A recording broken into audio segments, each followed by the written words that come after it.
I think it was big for us that Dean Bedell had that single to score Radcliffe to, or not Radcliffe. Radcliffe had the sacrifice bunt, I think. We had a runner at second, and Bedell had the single to score to tie the game up.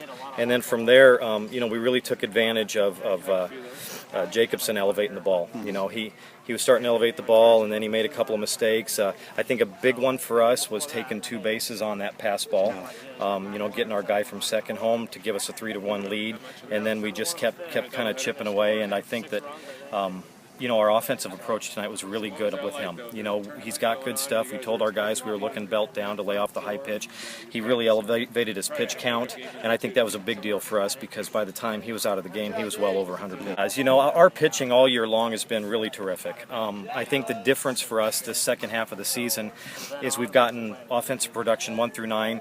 Our plate discipline's been terrific. We're taking a lot more pitches. We're getting a lot more bases on balls, and really we've played a lot better defensively. I know we made a couple of blunders there in the 6th inning, but for the most part, I felt pretty good about how we played out in the field. He battled. We knew he was running out of gas. It's a hot, muggy night. I think he finished with 88 pitches. I could tell he was tiring.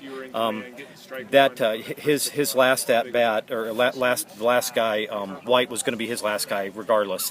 And so for us to get the pick off there at second base was great because then it allowed Grant to come in and close the door with the top of their order coming up. Yeah, I'll tell you, our catcher's a freshman, Dean Bedell, and I'll tell you, he's really good behind the plate. He's got a good arm. He's quick with the ball, good release, and then it also helps that Ben's got a good move, so he kept him honest at first base. We knew going in that they like to play small ball, they like to run, they like to manufacture runs. For us, having Ben on the mound and then Dean behind the plate gave us the best opportunity to minimize their small ball game.